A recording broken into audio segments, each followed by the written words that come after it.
In 2023, the Montreal Canadiens had the 5th overall draft pick, and they ended up selecting this handsome young lad over here, David Reinbacher, playing out of EHC Kloten in the Swiss League.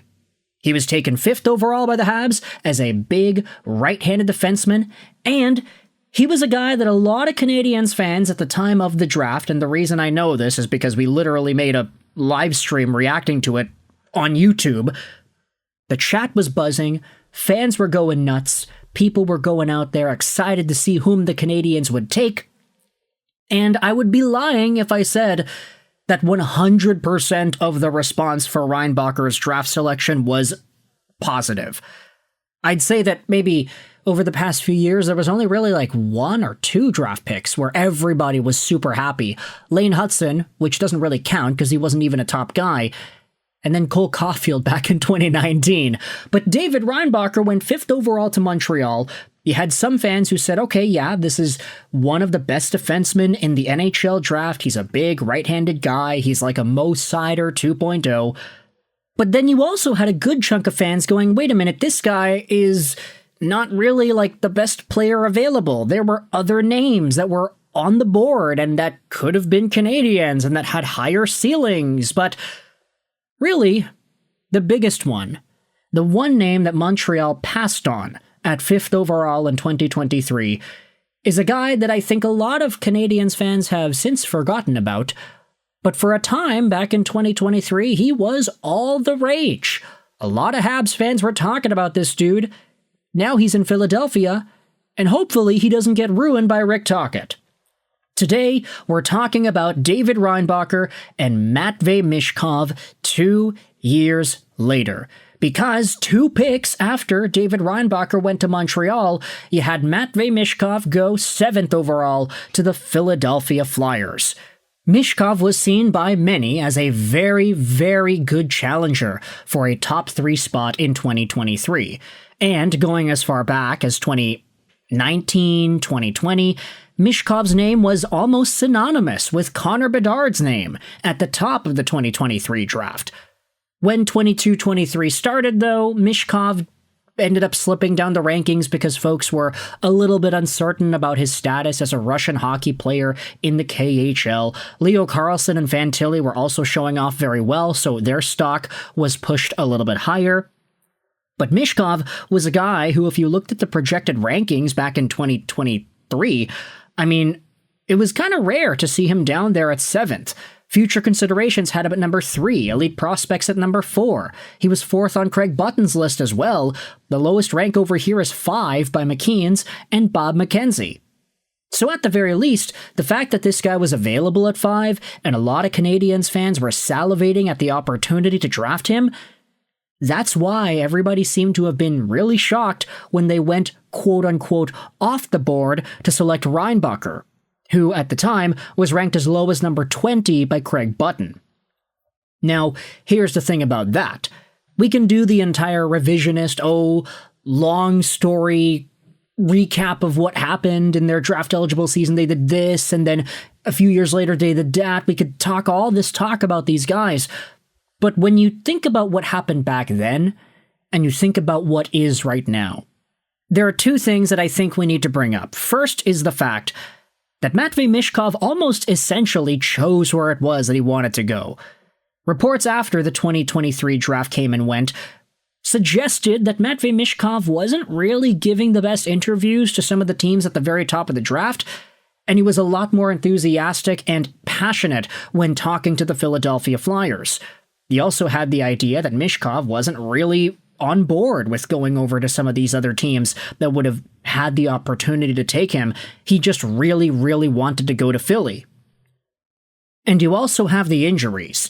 This is the biggest thing, the biggest hurdle in the David Reinbacher conversation, because this is a guy who was supposed to project similarly to Moritz Seider of Detroit a few years prior. Now, Seider is the best defenseman in Detroit. He is one of the only good defensemen that team has, and he's forced to do that every single game, play 25 minutes a night, be relied upon in all situations. Reinbacher was supposed to play in that mold, maybe with a little less aggression and a little bit more dynamic skating. But Reinbacher ended up missing some time over the past little while. He went back over to EHC Kloten in the Swiss League and had a decent season over there, then started out his Laval Rocket stint at the end of 23-24. But this season, 24-25, the guy missed a really big chunk at the beginning of the season due to a knee injury that he had sustained and the subsequent surgery. He only played 10 regular season games with the Laval Rocket, and he scored 5 points. He also had 6 points in 13 playoff games in Laval, looking pretty strong, but still looking like a guy that just missed the entire season pretty much up until the end. David Reinbacher's development has been slowed down, and so when you do the one-to-one comparison, it's like, okay, wait. Matvei Michkov is in Philadelphia. This guy had 63 points in 80 games. What a crazy rookie season for a brand new player fresh in the NHL. I mean, say what you want about Rick Tocchet, but Matvei Michkov is the real deal. This is a guy who has so much skill, so much talent, and a lot of long-term projectability to be a top-tier player with the Flyers. I mean, you think about it, the Montreal Canadiens passed on that to get David Reinbacher, who is still a maybe heading into the lineup this upcoming season because of his injuries and because of his slower development.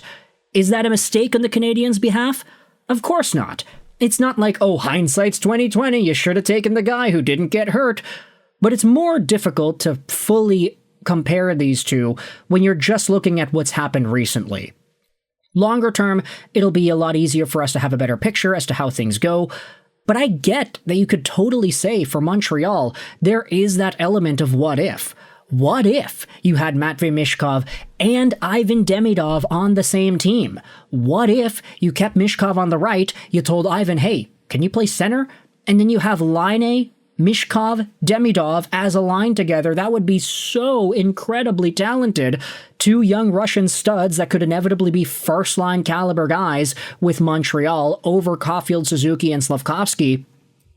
I feel like Matvei Michkov is so good that even though he is not a center, he's the kind of player that if you pencil him in to a top 6 spot in Montreal's forward core, you have some really, really good things to look forward to long term.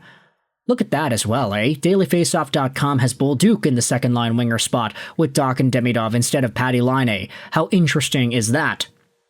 Do they have Reinbacher? No, they do not. They've got Dobson, Struble, and Alexandre Carrier, which is pretty fair, to be honest. Like, it's not going to be David Reinbacher's spot gifted to him right away. He has to earn it. But the thing is, we have to wait a little bit longer just to see whether or not that earning it is in the short term or not. If we have to wait a little more or he has to develop a little more in Laval, ultimately, it's not his fault that he got hurt. It's not his fault that the season after his draft-eligible year, EHC Kloten wasn't really doing all too well, and thus David Reinbacher didn't really have the best season. It's all going to mold his hockey-playing career into resilient, strong, stable play. But I get that it stings a little bit if you're a Canadiens fan saying, hey, wait a minute, David Reinbacher went above some of these other really talented players, like Zach Benson could have gone in the top 10 had a team just been a little ballsier to try to take him. Matvei Michkov is looking really good. The Habs had a chance to draft him too.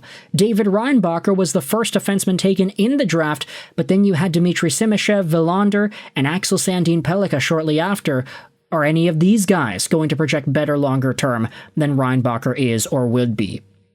Might I remind you, though, that even though we're given this commentary on Reinbacher in a not super positive way, there still were a bunch of other teams that wanted to take this guy, and we've got another video coming up later in the next few days that talks about that. But for now, let me know your thoughts in the comment section below. How do you feel about the Reinbacher versus Michkov debate 2 years after it made headlines with Montreal's selection 5th overall to 2023 NHL Draft? Who do you think you would rather have on your team? Does it really depend on what the team looks like? David Reinbacher is probably the best right-handed defenseman prospect the Canadiens have, but now that they have Dobson, it's like, do they really need a Reinbacher? Let me know your thoughts in the comment section below. I hope you enjoyed this video. And bye.